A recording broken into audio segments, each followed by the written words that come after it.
ঠাকুর মা ও স্বামীজির চরণে প্রণাম জানিয়ে উদ্বোধন পত্রিকার থেকে কিছু অংশ পাঠ করছি। আজকের বিষয় রামকৃষ্ণ চেতনা, স্বামী মেধসানন্দ মহারাজ। মহারাজ এখানে কি বলছেন আমরা শুনব। শ্রী শ্রী মা বারবার জোর দিয়ে বলেছেন যে অন্তত শেষ সময় অর্থাৎ দেহ যাওয়ার পূর্ব মুহূর্তে ঠাকুর তার ভক্তদের দেখা দেবেন এবং হাত ধরে নিয়ে যাবেন। ঠাকুর বলতেন, যারা আমাকে ডাকবে তাদের জন্য আমাকে অন্তিমে দাঁড়াতে হবে। এটি তার নিজের মুখের কথা। তার মুখের কথা কি ব্যর্থ হতে পারে? অর্থাৎ ঠাকুর ও মা দুজনেই বলেছেন যে তিনি ভক্তদের জন্য অন্তত শেষ সময় দেহ যাওয়ার পূর্ব মুহূর্তে ভক্তদের দেখা দেবেন ও হাত ধরে নিয়ে যাবেন। এটি ঠাকুরের নিজের মুখের কথা। এখানে যে ভক্তদের কথা বলা হয়েছে ধরে নেওয়া যাক তাদের মন প্রাণ শ্রীরামকৃষ্ণের সমর্পিত। শ্রীরামকৃষ্ণ তাদের জীবন সর্বস্ব। অর্থাৎ যে ভক্তদের কথা বলা হয়েছে সেই ভক্তরা কীরকম, তাদের মন প্রাণ জীবনের সর্বস্ব হচ্ছে ঠাকুর। মন প্রাণ শ্রীরামকৃষ্ণের সমর্পিত।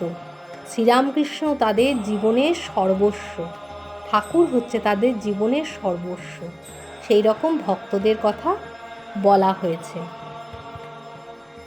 তারপর মহারাজ কি বলছেন, ভক্তদের দেহান্তের পরবর্তী অবস্থা সম্বন্ধে ঠাকুর বা মায়ের মুখে বারবার যা শুনি এবং যা পূর্ব অনুচ্ছেদে উল্লেখ করা হয়েছে তা হলো ঠাকুর হাত ধরে তাদের নিয়ে যাবেন।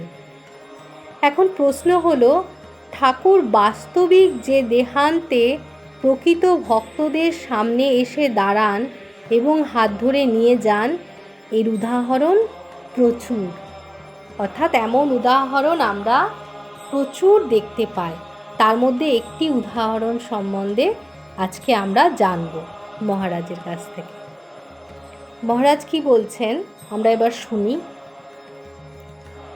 মহাপুরুষ মহারাজ বলরাম বসু প্রয়াণ সম্পর্কে স্মৃতিচারণা করছেন।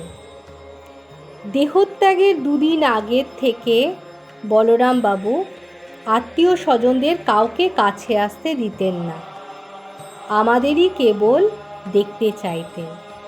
অর্থাৎ বলরাম বাবু দেহান্তের 2-3 দিন আগের থেকেই কি করতেন, কোনো আত্মীয় স্বজনকে তার কাছে আসতে দিতেন না।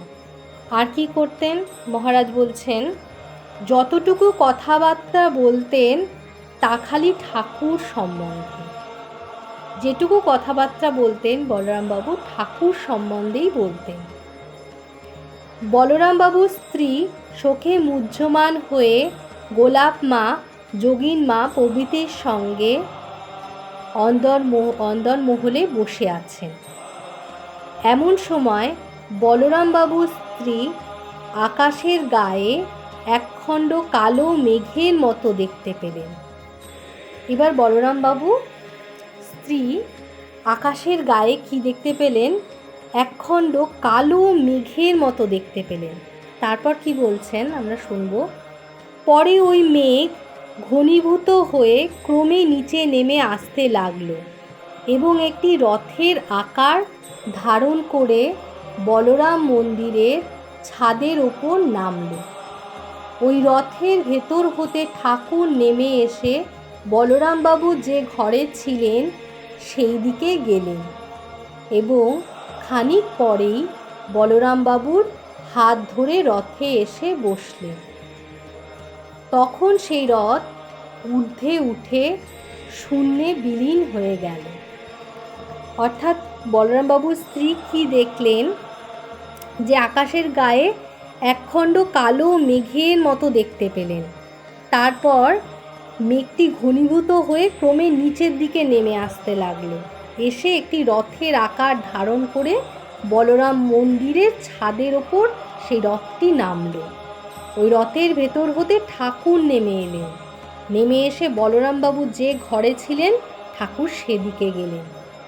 এবং কিছুক্ষণ পরেই কি হলো, বলরামবাবুর হাত ধরে রথে এসে বসলেন এবং সেই রথ ঊর্ধ্বে উঠে শূন্যে বিলীন হয়ে গেল। এই অলৌকিক দৃশ্য দেখতে দেখতে বলরামবাবুর স্ত্রীর মন এমন এক উচ্চ অবস্থায় চলে গিয়েছিল যেখানে শোক তাপ তাকে স্পর্শ করতে পারেনি। যখন তার চমক ভাঙল তখন তিনি ওই দর্শনের কথা গোলাপ মাকে বললেন। যখন তার এই চমক ভাঙল তখন তিনি কি করলেন, গোলাপ মাকে সব ঘটনা বললেন। গোলাপ মা এসে আমাদের ঘটনাটি জানালেন। গোলাপ মা এসে মহারাজদের সেই ঘটনাটি জানালেন। তার কিছুক্ষণ আগেই বলরামবাবুর দেহত্যাগ হয়েছিল, অর্থাৎ কিছুক্ষণ আগেই বলরামবাবু দেহত্যাগ করেছিলেন। ঠাকুর এসে বলরামবাবুকে হাত ধরে নিয়ে গেছিলেন।